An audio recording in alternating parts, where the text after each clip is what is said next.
Gold, trusted gold buyers. మీరు తాకట్టు పెట్టిన బంగారాన్ని విడిపించి ఈ రోజు ఉన్న మార్కెట్ ధరకు కొనబడను.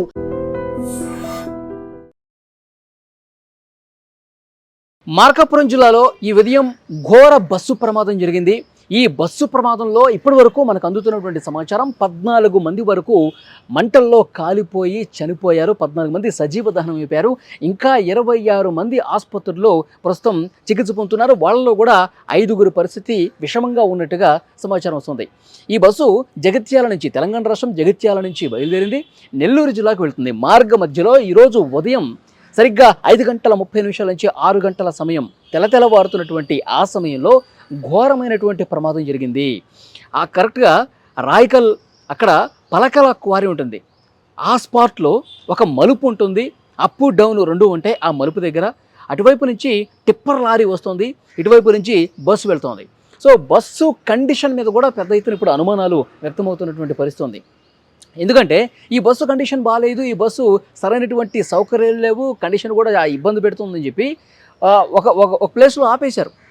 అర్ధరాత్రి 12 గంటల సమయంలో ఒక దగ్గర ఆపేసి పూర్తిగా దానికి మరమ్మతులు చేశారు.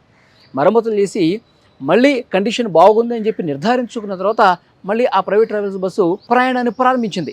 అప్పుడే ప్రయాణికులు చెప్పారు, కండిషన్ బాగాలేనప్పుడు ఈ కండిషన్ ఎందుకు తీశారు? ఈ బస్సు, ఈ ప్రైవేట్ ట్రావెల్స్ బస్సుని కండిషన్ అంతా సరిగా లేనప్పుడు ఈ బస్సులో ప్రయాణికుల్ని ఎందుకు తీసుకెళ్తున్నారని చెప్పి కొంతమంది ప్రయాణికులు కూడా క్వశ్చన్ చేశారంట.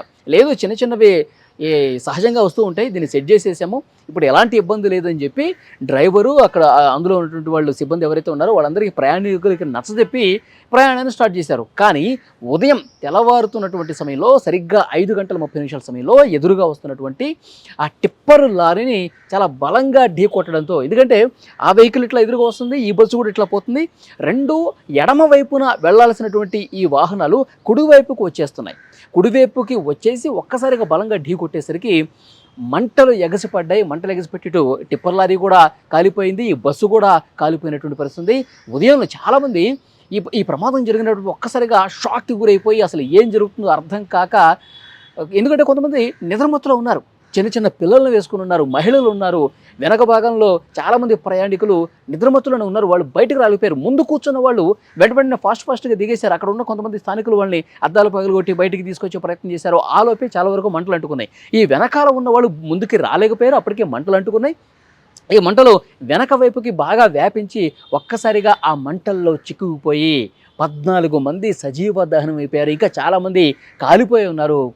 50% కాలిన గాయాలతో, 70% కాలిన గాయాలతో వాళ్ళందరూ కూడా ఆసుపత్రుల్లో చికిత్స పొందుతున్నారు. ఈ విషయం తెలిసిన వెంటనే అక్కడ ఉన్న స్థానికులు కొంతమంది అంబులెన్స్లకు ఫోన్ చేశారు. స్థానిక ఆసుపత్రులకి వాళ్ళు తమ సొంత వాహనాల్లో తీసుకెళ్లినటువంటి పరిస్థితి. అక్కడ ఉన్న స్థానికులు కూడా కొంత హెల్ప్ చేశారు. అంబులెన్స్లు రావడంతో వాళ్ళతో కొన్ని ప్రైవేట్ హాస్పిటల్కి, ప్రభుత్వ ఆసుపత్రుల్లో కూడా గాయపడ్డటువంటి ప్రయాణికులందరినీ కూడా తీసుకెళ్లారు. కానీ చాలా బాధాకరమైన విషయం ఏంటంటే ఇంకా చాలామంది కూడా గుర్తుపట్టడానికి వీలు లేకుండా కాలిపోయినటువంటి పరిస్థితి. ఆ మృతదేహాలు ఎవరివి, ఎవరికి సంబంధించినవి, వాళ్ళ పేర్లేంటి, వాళ్ళు ఎక్కడ వాళ్ళు, ఇవన్నీ కూడా నిర్ధారించడానికి కొంత సమయం పట్టే అవకాశం ఉంది. కానీ ఇప్పటివరకు నిర్ధారించినటువంటి ఇన్ఫర్మేషన్ మనకు అందుతుంది. ఆంధ్రప్రదేశ్లో మార్కాపురం జిల్లాలో అక్కడ కనిగిరి ప్రాంతానికి సంబంధించిన వాళ్ళు ఉన్నారు. ఇంకా బాధగొలిపే విషయం ఏంటంటే చిన్నపిల్లలు ఉన్నారు. ఒకరికి 6 సంవత్సరాలు, ఇంకొక పాప, ఇంకొక బిడ్డ కేవలం 5 నెలలండి. 5 నెలల పిల్లలు, 6 సంవత్సరాల పాప, వీళ్ళందరూ కూడా కాలిపోయి చనిపోయారు అని చెప్పి వార్త ఎప్పటికైతే బయటకు వచ్చిందో నిజంగా అందరూ కూడా శోకంలో, ఆ కుటుంబాలన్నీ కూడా శోకంలో మునిగిపోయిన పరిస్థితి. ఒక కుటుంబంలో ఇద్దరు చెల్లెళ్ళని కోల్పోయినటువంటి పరిస్థితి, తల్లిదండ్రులను కోల్పోయారు, చాలామంది తమ బ్రదర్స్ని కోల్పోయినటువంటి పరిస్థితి. రాత్రి బయలుదేరే ముందు యోగక్షేమాలు మాట్లాడుకున్నటువంటి కుటుంబాలు కూడా ఇప్పుడు పూర్తిగా శోకంలో మునిగిపోయి, కొంతమంది జగిత్యాలకు సంబంధించిన వాళ్ళు కూడా ఉన్నారు. వాళ్ళు కూడా హుటాహుటిన ఒక ఫ్యామిలీ, జగిత్యాలకు సంబంధించిన ఫ్యామిలీ ఈ రోజు ఉదయం జరిగినటువంటి ప్రమాదంలో వాళ్ళు చనిపోయినట్టుగా ఇన్ఫర్మేషన్ ఉంది. సో వాళ్ళకు కూడా, ఆ కుటుంబానికి కూడా సమాచారం అందించారు. వాళ్ళు కూడా హుటాహుటిన ఇక్కడికి కనిగిరి ప్రాంతానికి వస్తున్నట్టుగా తెలుస్తుంది. ఈ ప్రమాదం తెలిసిన వెంటనే ఆంధ్రప్రదేశ్ సీఎం చంద్రబాబు నాయుడు గారు వెంటనే అలర్ట్ చేశారు. స్థానిక అధికార యంత్రాంగానికి, మంత్రులకు, ఎమ్మెల్యేలకు వాళ్ళందరూ కూడా ఇన్ఫర్మేషన్ ఇచ్చిన తర్వాత వెంటనే మీరు అక్కడ బాధితులకు అండగా నిలవండి, అక్కడికి వెళ్ళండి, పరిస్థితిని పరిశీలించండి, మెరుగైన చికిత్స అందించండి అని చెప్పి ముఖ్యమంత్రి గారు కూడా వెంటనే రియాక్ట్ అయ్యి సమాచారం అందించడంతో, సమీక్ష చేయడంతో 5:30కి ఇది జరిగిన తర్వాత వెంటనే 6 గంటలకి, 6:30కి అక్కడ స్థానికంగా ఉన్నటువంటి ఎమ్మెల్యేలు, మార్కాపురం ఎమ్మెల్యే కందుల నారాయణ రెడ్డి కావచ్చు, కరింగిరి ఎమ్మెల్యే కావచ్చు, వీళ్ళందరూ కూడా అక్కడికి చేరుకొని, అధికారులు కూడా అక్కడికి చేరుకొని పరిస్థితిని పూర్తిగా పరిశీలించారు. అక్కడ బాధితులకి మెరుగైన వైద్యం అందించే విధంగా ప్రయత్నం జరుగుతున్నాయి. కానీ ఎంత బాధ కలిగించే విషయం అంటే వాళ్ళు ఆసుపత్రుల్లో చికిత్స పొందుతున్న వాళ్ళలో కూడా ఇంకా కొంతమంది కొనవీపురితో కొట్టుమిట్టాడుతున్నారు. వాళ్ళలో ఒక 4-5 పరిస్థితి అత్యంత విషమంగా ఉన్నట్టుగా తెలుస్తోంది. ఆయా కుటుంబాలు చాలా బాధను వ్యక్తం చేస్తున్నాయి. సరిగ్గా ఇలాంటి ప్రమాదమే మొన్న ఈ మధ్య కర్నూలు జిల్లాలో జరిగింది. కర్నూలు జిల్లా చిన్నటేకూరు దగ్గర ఒక ప్రైవేటు ట్రావెల్స్ బస్సు వి కావేరి బస్సు ఎంతటి ప్రమాదానికి గురైంది. ఒక బైకు రోడ్డు మీద పడిపోయి ఉంటే ఆ బైక్ మీదగా ఆ బస్సు వెళ్ళటం చేత మంటలు అంటుకొని ఆ బైకులో ఉన్నటువంటి ఆయిల్ మొత్తం లీక్ అయిపోయి బస్సుకి ఆ రాపిడికి మంటలు అంటుకొని బస్సు మొత్తం కాలిపోయి 19 మంది కర్నూలు జిల్లాలో ఆ మధ్య జరిగిన ప్రమాదం ఎంత బాధ కలిగించింది, ఎన్ని కుటుంబాల్లో తీవ్ర శోకాన్ని మిగిల్చింది. 19 మంది సజీవ దహనం అయిపోయారు. ఇంకా కళ్ళ ముందు కనిపిస్తానుంది. అక్కడక్కడ బస్సు ప్రమాదాలు జరుగుతుంటే భయం కలుగుతుంది. బస్సులో ప్రయాణం చేయాలంటే భయం కలుగుతున్నటువంటి పరిస్థితి. కానీ ఇప్పుడు ఈరోజు జరిగినటువంటి ప్రమాదం కూడా మళ్ళీ అంతటి ఒక భయాన్ని తీసుకొచ్చింది స్పాట్లో. ఎందుకంటే వెనకాల కూర్చున్నారండి. చనిపోయిన వాళ్ళందరూ కూడా బస్సులో వెనక భాగాన ఉన్నారు, ముందుకు రాలేకపోయారు. ఎందుకంటే ఒక్కసారిగా బలంగా ఢీ కొట్టిన తర్వాత వాళ్ళు మంటలు అంటుకుని ఆ మంటల ముందు నుంచి వెనక్కి ఒక్కసారిగా అంటుకోవడంతో ముందున్న వాళ్ళు అతి కష్టం మీద బయటికి దిగేశారు, వెనకాల ఉన్న వాళ్ళు రాలేకపోయారు. అప్పటికే మంటలు విపరీతంగా వ్యాపించాయి. చాలామంది కొంతమంది నిద్రమత్తుల్లో ఉన్నారు, చిన్న చిన్న పిల్లలతో ఉన్నారు. వాళ్ళందరూ కూడా చాలా దారుణంగా సజీవంగా దహనమైపోయి పూర్తిగా ఆ కుటుంబాలన్నీ కూడా గుండెలు బాదుకుంటున్నటువంటి అత్యంత విషాదకరమైనటువంటి పరిస్థితులు అక్కడ కనిపిస్తున్నాయి. నిజంగా ఈ ప్రైవేట్ ట్రావెల్స్ బస్సు నిర్వాహకుల మీద, యజమానుల మీద తీవ్రంగా కేసులు పెట్టాల్సిన అవసరం ఉంది. వాళ్ళని కఠినంగా శిక్షించాల్సినటువంటి అవసరం కూడా ఉంది. ఎందుకంటే ఆ బస్సు డ్రైవర్ చెప్తున్నాడు స్టీరింగ్ ప్రాబ్లం ఉందంట. స్టీరింగు మనకి దాన్ని తిప్పటంలో ఇబ్బందులు ఉన్నాయంట. అంత సమస్య ఉన్నప్పుడు కూడా వీళ్ళు ఇలాంటి బస్సుని రోడ్డు మీద ఎందుకు తీసుకొచ్చారు అంటే వాళ్ళకి డబ్బులే కావాలి. ప్రయాణికుల నుంచి వేలకు వేలు వసూలు చేసి వాళ్ళు వ్యాపారమే కావాలి. కానీ ఈ ప్రైవేట్ ట్రావెల్ బస్సు సక్రమంగా నడుస్తున్నాయా లేదా, ఏదైనా ప్రమాదం జరిగితే ఎన్ని కుటుంబాలు రోడ్డును పడతాయి, మనం పూర్తి 100% కండిషన్స్తో వెళ్ళాలి కదా అన్న కనీసమైనటువంటి ఆలోచన ఈ ప్రైవేట్ ట్రావెల్స్ నిర్వాహకులు చేయటం లేదు. వీళ్ళ మీద సరైనటువంటి యాక్షన్స్ కూడా తీసుకోవట్లేదు. అందుకే ఈ విధంగా గాలి కొదిలేస్తూ ఉన్నారు. ఈరోజు ప్రజలు ప్రాణాలు పోతూ ఉన్నాయి, ప్రయాణికుల ప్రాణాలు పోతూ ఉన్నాయి. 15 మంది చనిపోయే పరిస్థితి వచ్చిందంటే, కాలి బూడిదైపోయారంటే, గుర్తుపట్టడానికి వీలు లేకుండా పరిస్థితులు ఉందంటే ఎలా అర్థం చేసుకోవాలి?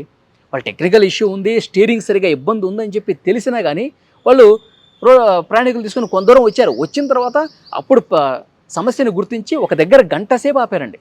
మార్గ మధ్యలో గంట సేపు ఆపి స్టీరింగ్ని సరి చేశారంట. మరి ప్రమాదం జరిగినప్పుడు కూడా అదే జరిగిందంట. స్టీరింగ్ సమస్య పోయిందనుకున్నాం కానీ టిప్పర్ లారీ వస్తున్నప్పుడు లెఫ్ట్ వైపుగా వెళ్లాల్సినటువంటి బస్సు లెఫ్ట్కి తిరక్కపోవటం వల్ల, స్టీరింగ్ పనిచేయకపోవటం వల్ల, స్టీరింగు డ్రైవర్కి అనుకూలంగా లేకపోవటం వల్ల తిరగలేదు, స్ట్రక్ అయిపోయింది స్టీరింగ్.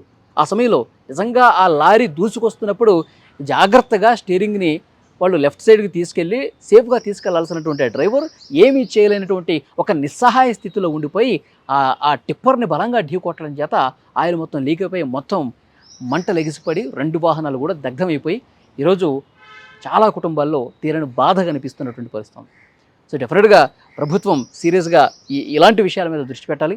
బాధిత కుటుంబాలకు న్యాయం జరిగే విధంగా చూడాలి. అట్ ద సేమ్ టైం ఇలాంటి బస్సు నిర్వాహకుల మీద, ప్రైవేట్ ట్రావెల్స్ యజమానుల మీద కఠినమైనటువంటి చర్యలు తీసుకోవాల్సినటువంటి అవసరం ఉంది. ఈ ప్రమాదానికి సంబంధించి మీ అభిప్రాయాన్ని కూడా కామెంట్ రూపంలో తెలియజేయండి. And for more videos, Please subscribe to iDream. Please subscribe to iDream. Please subscribe iDream. And please subscribe to iDream. For more videos, subscribe to iDream. please like, share and subscribe to the channel. Congratulations, iDream. Subscribe to iDream. Subscribe to iDream. So subscribe to iDream Media. iDream team అందరికి huge congratulations. Please subscribe iDream Media. Please subscribe to iDream. Subscribe iDream. Please subscribe to iDream.